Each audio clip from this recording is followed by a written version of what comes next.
ಅನನ್ಯ ಭಟ್ ಮಿಸ್ಸಿಂಗ್ ಕೇಸ್ನ ರಾಜ್ಯ ಸರ್ಕಾರ ಎಸ್ಐಟಿಗೆ ವರ್ಗಾವಣೆ ಮಾಡಿತ್ತು. ಈ ಸಂಬಂಧ ತನಿಖೆಗಿಳಿದ ಅಧಿಕಾರಿಗಳು ದೂರಿಗೆ ಸಂಬಂಧಪಟ್ಟ ಅಗತ್ಯ ದಾಖಲೆಗಳೊಂದಿಗೆ ಎಸ್ಐಟಿ ಕಚೇರಿಗೆ ಹಾಜರಾಗುವಂತೆ ದೂರುದಾರೆ ಸುಜಾತಾ ಭಟ್ ನೋಟಿಸ್ ನೀಡಿದ್ರು. ಆದರೆ ಮೊದಲನೇ ನೋಟಿಸ್ಗೆ ಸುಜಾತಾ ಭಟ್ ಯಾವುದೇ ಉತ್ತರ ನೀಡಿಲ್ಲ. ಹಾಗಾಗಿ ಎಸ್ಐಟಿ ಅಧಿಕಾರಿಗಳು ಎರಡನೇ ನೋಟಿಸ್ ನೀಡಿ ಹಾಜರಾಗುವಂತೆ ಸೂಚಿಸಿದ್ದಾರೆ. ಈ ಬಾರಿ ಸುಜಾತಾ ಭಟ್ ನನಗೆ ಅನಾರೋಗ್ಯ ಇದೆ, ಜೊತೆಗೆ ಜೀವ ಭಯವಿದೆ, ನಾನು ಬರೋಕೆ ಆಗಲ್ಲ ಅಂತಿದ್ದಾರೆ. ಅಷ್ಟೇ ಅಲ್ಲದೆ ಅನನ್ಯ ಭಟ್ ನನ್ನ ಮಗಳು ಅನ್ನೋದಕ್ಕೆ ಇಲ್ಲಿಯವರೆಗೆ ಯಾವುದೇ ದಾಖಲೆ ನೀಡಿಲ್ಲ. ಈ ಮಧ್ಯೆ ಖಾಸಗಿ ಚಾನೆಲ್ ಒಂದಕ್ಕೆ ಮಾತನಾಡಿ, ನನ್ನ ದೂರು ಸುಳ್ಳು, ನನಗೆ ಅನನ್ಯ ಭಟ್ ಅನ್ನೋ ಮಗಳು ಇಲ್ಲ ಅಂತ ಹೇಳಿಕೆ ಕೊಟ್ಟಿದ್ರು. ಈ ಹಿನ್ನೆಲೆಯಲ್ಲಿ ಎಸ್ಐಟಿ ಅಧಿಕಾರಿಗಳು BNS 180ರ ಅಡಿಯಲ್ಲಿ ಮನೆಗೆ ಬಂದು ವಿಚಾರಣೆ ನಡೆಸಲು ಸಿದ್ಧತೆಯನ್ನ ನಡೆಸಿದ್ದಾರೆ. ಅನನ್ಯ ಭಟ್ ಮಿಸ್ಸಿಂಗ್ ಕೇಸ್ನ ರಾಜ್ಯ ಸರ್ಕಾರ ಎಸ್ಐಟಿಗೆ ವರ್ಗಾವಣೆ ಮಾಡಿತ್ತು. ಈ ಸಂಬಂಧ ತನಿಖೆಗಿಳಿದ ಅಧಿಕಾರಿಗಳು ದೂರಿಗೆ ಸಂಬಂಧಪಟ್ಟ ಅಗತ್ಯ ದಾಖಲೆಗಳೊಂದಿಗೆ ಎಸ್ಐಟಿ ಕಚೇರಿಗೆ ಹಾಜರಾಗುವಂತೆ ದೂರುದಾರೆ ಸುಜಾತಾ ಭಟ್ ನೋಟಿಸ್ ನೀಡಿದ್ರು. ಆದರೆ ಮೊದಲನೇ ನೋಟಿಸ್ಗೆ ಸುಜಾತಾ ಭಟ್ ಯಾವುದೇ ಉತ್ತರ ನೀಡಿಲ್ಲ. ಹಾಗಾಗಿ ಎಸ್ಐಟಿ ಅಧಿಕಾರಿಗಳು ಎರಡನೇ ನೋಟಿಸ್ ನೀಡಿ ಹಾಜರಾಗುವಂತೆ ಸೂಚಿಸಿದ್ದಾರೆ. ಈ ಬಾರಿ ಸುಜಾತಾ ಭಟ್ ನನಗೆ ಅನಾರೋಗ್ಯ ಇದೆ, ಜೊತೆಗೆ ಜೀವ ಭಯವಿದೆ, ನಾನು ಬರೋಕೆ ಆಗಲ್ಲ ಅಂತಿದ್ದಾರೆ. ಅಷ್ಟೇ ಅಲ್ಲದೆ ಅನನ್ಯ ಭಟ್ ನನ್ನ ಮಗಳು ಅನ್ನೋದಕ್ಕೆ ಇಲ್ಲಿಯವರೆಗೆ ಯಾವುದೇ ದಾಖಲೆ ನೀಡಿಲ್ಲ. ಈ ಮಧ್ಯೆ ಖಾಸಗಿ ಚಾನೆಲ್ ಒಂದಕ್ಕೆ ಮಾತನಾಡಿ, ನನ್ನ ದೂರು ಸುಳ್ಳು, ನನಗೆ ಅನನ್ಯ ಭಟ್ ಅನ್ನೋ ಮಗಳು ಇಲ್ಲ ಅಂತ ಹೇಳಿಕೆ ಕೊಟ್ಟಿದ್ರು.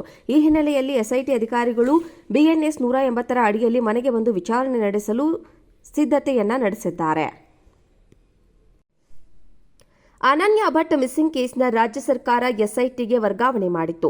ಈ ಸಂಬಂಧ ತನಿಖೆಗಿಳಿದ ಅಧಿಕಾರಿಗಳು ದೂರಿಗೆ ಸಂಬಂಧಪಟ್ಟ ಅಗತ್ಯ ದಾಖಲೆಗಳೊಂದಿಗೆ ಎಸ್ಐಟಿ ಕಚೇರಿಗೆ ಹಾಜರಾಗುವಂತೆ ದೂರುದಾರೆ ಸುಜಾತಾ ಭಟ್ ನೋಟಿಸ್ ನೀಡಿದ್ರು.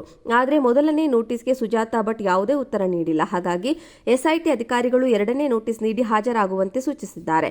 ಈ ಬಾರಿ ಸುಜಾತಾ ಭಟ್ ನನಗೆ ಅನಾರೋಗ್ಯ ಇದೆ, ಜೊತೆಗೆ ಜೀವ ಭಯವಿದೆ, ನಾನು ಬರೋಕೆ ಆಗಲ್ಲ ಅಂತಿದ್ದಾರೆ. ಅಷ್ಟೇ ಅಲ್ಲದೆ ಅನನ್ಯ ಭಟ್ ನನ್ನ ಮಗಳು ಅನ್ನೋದಕ್ಕೆ ಇಲ್ಲಿಯವರೆಗೆ ಯಾವುದೇ ದಾಖಲೆ ನೀಡಿಲ್ಲ. ಈ ಮಧ್ಯೆ ಖಾಸಗಿ ಚಾನೆಲ್ ಒಂದಕ್ಕೆ ಮಾತನಾಡಿ, ನನ್ನ ದೂರು ಸುಳ್ಳು, ನನಗೆ ಅನನ್ಯ ಭಟ್ ಅನ್ನೋ ಮಗಳು ಇಲ್ಲ ಅಂತ ಹೇಳಿಕೆ ಕೊಟ್ಟಿದ್ರು. ಈ ಹಿನ್ನೆಲೆಯಲ್ಲಿ ಎಸ್ಐಟಿ ಅಧಿಕಾರಿಗಳು BNS 180ರ ಅಡಿಯಲ್ಲಿ ಮನೆಗೆ ಬಂದು ವಿಚಾರಣೆ ನಡೆಸಲು ಸಿದ್ಧತೆಯನ್ನ ನಡೆಸಿದ್ದಾರೆ. ಅನನ್ಯ ಭಟ್ ಮಿಸ್ಸಿಂಗ್ ಕೇಸ್ನ ರಾಜ್ಯ ಸರ್ಕಾರ ಎಸ್ಐಟಿಗೆ ವರ್ಗಾವಣೆ ಮಾಡಿತ್ತು. ಈ ಸಂಬಂಧ ತನಿಖೆಗಿಳಿದ ಅಧಿಕಾರಿಗಳು ದೂರಿಗೆ ಸಂಬಂಧಪಟ್ಟ ಅಗತ್ಯ ದಾಖಲೆಗಳೊಂದಿಗೆ ಎಸ್ಐಟಿ ಕಚೇರಿಗೆ ಹಾಜರಾಗುವಂತೆ ದೂರುದಾರೆ ಸುಜಾತಾ ಭಟ್ ನೋಟಿಸ್ ನೀಡಿದ್ರು. ಆದರೆ ಮೊದಲನೇ ನೋಟಿಸ್ಗೆ ಸುಜಾತಾ ಭಟ್ ಯಾವುದೇ ಉತ್ತರ ನೀಡಿಲ್ಲ. ಹಾಗಾಗಿ ಎಸ್ಐಟಿ ಅಧಿಕಾರಿಗಳು ಎರಡನೇ ನೋಟಿಸ್ ನೀಡಿ ಹಾಜರಾಗುವಂತೆ ಸೂಚಿಸಿದ್ದಾರೆ. ಈ ಬಾರಿ ಸುಜಾತಾ ಭಟ್ ನನಗೆ ಅನಾರೋಗ್ಯ ಇದೆ, ಜೊತೆಗೆ ಜೀವ ಭಯವಿದೆ, ನಾನು ಬರೋಕೆ ಆಗಲ್ಲ ಅಂತಿದ್ದಾರೆ. ಅಷ್ಟೇ ಅಲ್ಲದೆ ಅನನ್ಯ ಭಟ್ ನನ್ನ ಮಗಳು ಅನ್ನೋದಕ್ಕೆ ಇಲ್ಲಿಯವರೆಗೆ ಯಾವುದೇ ದಾಖಲೆ ನೀಡಿಲ್ಲ. ಈ ಮಧ್ಯೆ ಖಾಸಗಿ ಚಾನೆಲ್ ಒಂದಕ್ಕೆ ಮಾತನಾಡಿ, ನನ್ನ ದೂರು ಸುಳ್ಳು, ನನಗೆ ಅನನ್ಯ ಭಟ್ ಅನ್ನೋ ಮಗಳು ಇಲ್ಲ ಅಂತ ಹೇಳಿಕೆ ಕೊಟ್ಟಿದ್ರು. ಈ ಹಿನ್ನೆಲೆಯಲ್ಲಿ ಎಸ್ಐಟಿ ಅಧಿಕಾರಿಗಳು BNS 180ರ ಅಡಿಯಲ್ಲಿ ಮನೆಗೆ ಬಂದು ವಿಚಾರಣೆ ನಡೆಸಲು ಸಿದ್ಧತೆಯನ್ನ ನಡೆಸಿದ್ದಾರೆ.